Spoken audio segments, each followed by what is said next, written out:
તો આ સાથે મહત્વના સમાચાર એ પણ મળી રહ્યા છે કે મહારાષ્ટ્રની રાજનીતિમાં આખરે કોની હાથમાં ધુરા જશે, મહારાષ્ટ્રની કોને સીએમનો તાજ પહેરાવવામાં આવશે? આ તમામ અટકળોની વચ્ચે ધારાસભ્ય દળની બેઠકમાં દેવેન્દ્ર ફડણવીસ બનશે મહારાષ્ટ્રના મુખ્યમંત્રી એવા અહેવાલ મળી રહ્યા છે।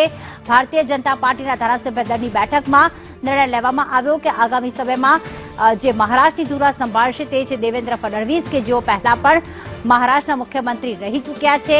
આ વખતે ભારતીય જનતા પાર્ટી એટલે કે મહાયુતિએ જે જીત હાંસલ કરી છે, જેમાં ભારતીય જનતા પાર્ટીએ જે છે પોતાના એકલા હાથે 131 બેઠકો હાંસલ કરી હતી અને જીત મેળવી હતી, ત્યારે દેવેન્દ્ર ફડણવીસ કે એકનાથ શિંદે આ બંનેની વચ્ચે ધારાસભ્ય દળની બેઠકમાં મહત્વનો નિર્ણય લેવામાં આવ્યો અને આ બેઠકમાંથી જાહેરાત કરવામાં આવી કે આવતીકાલે જ્યારે મહારાષ્ટ્રમાં શપથ ગ્રહણ સમારોહ યોજાવાનો છે ત્યારે દેવેન્દ્ર ફડણવીસ મહારાષ્ટ્રના નવા મુખ્યમંત્રી તરીકે શપથ લેશે। જો કે એવી પણ ચર્ચા હતી કે બીજા બે ઉપમુખ્યમંત્રી પણ બની શકે છે, જેમાં એકનું નામ એકનાથ શિંદે અને અન્યનું નામ કોઈ જાહેર કરવામાં નથી આવ્યું, પરંતુ એ અંગે કોઈ જ સ્પષ્ટતા કરવામાં નથી આવી। તો सर्वानुमते यानी कि सर्वसम्मति से देवेंद्र फडणवीस जी को पार्टी के नेता के रूप में घोषणा करता हूं और नेता घोषित करता हूं। देवेंद्र जी पहले भाई साहब सब लोग आप बाद में करना, पहले देवेंद्र जी ऊपर आ जाए, कार्यक्रम पूरा करें, बाद में सब नियुक्त विधिमंडळ पक्षाचे नेते देवेंद्रजी यांना विनंती आहे त्यांनी मंचावर यावं।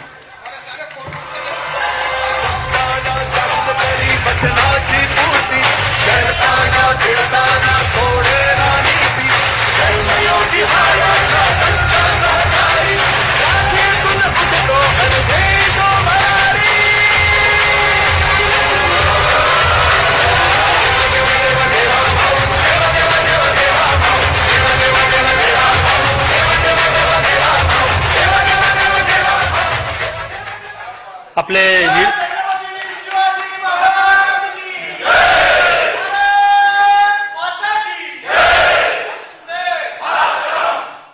आपण प्रक्रिया पूर्ण करून घेऊ। नुकतीच आता देवेंद्रजी यांची निवड झाली आहे, त्यांचं मनापासून स्वागत। आपले निरीक्षक श्री रुपानीजी यांना विनंती आहे की त्यांनी देवेंद्रजींचं स्वागत करावं। आपल्या निरीक्षक श्रीमती निर्मलाजी, इनसे भी विनंती है वो भी माननीय देवेंद्र जी का स्वागत करें।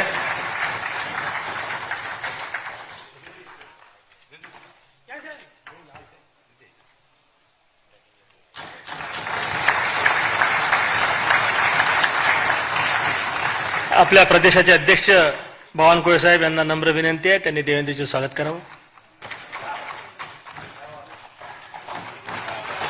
आपले मुख्य प्रतोद श्री शेलार साहेब यांना विनंती आहे त्यांनी पण देवेंद्रजींचं स्वागत करावं।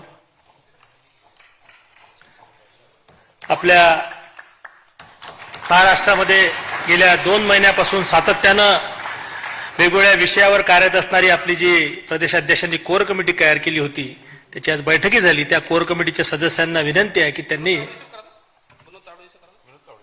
श्री आपले देशाचे भारतीय जनता पक्षाचे सरचिटणीस विनोदजी यांना पण विनंती आहे त्यांनी देवेंद्रजीचं स्वागत करावं। श्री प्रवीण भाऊ दरेकर यांना विनंती आहे त्यांनी स्वागत करावं। आपल्या कोर कमिटीने मागच्या 2 महिन्यापासून अथक मेहनत घेतली, त्यांची आज सकाळी बैठकी झाली। कोर कमिटीच्या सदस्यांना विनंती आहे त्यांनी सर्वांनी वरती येऊन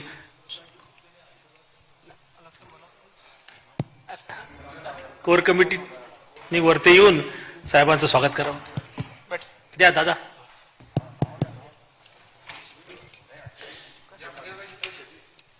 आपले विके साहेब, सुधीर भाऊ, दादा, पंकजाताई, गिरीश भाऊ,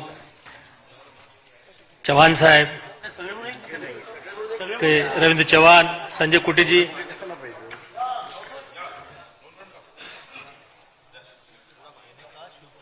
आपले महामंत्री राजूजी पांडे, विजयजी चौधरी, माधुताई नाईक, आपले आमदार विक्रांतजी पाटील। इसके बाद बाकी प्रक्रिया पूर्ण होगी। सभी को स्वागत करने का अवसर रुक के बाद में मिलेगा, तो बैठे रहेंगे अपने स्थान।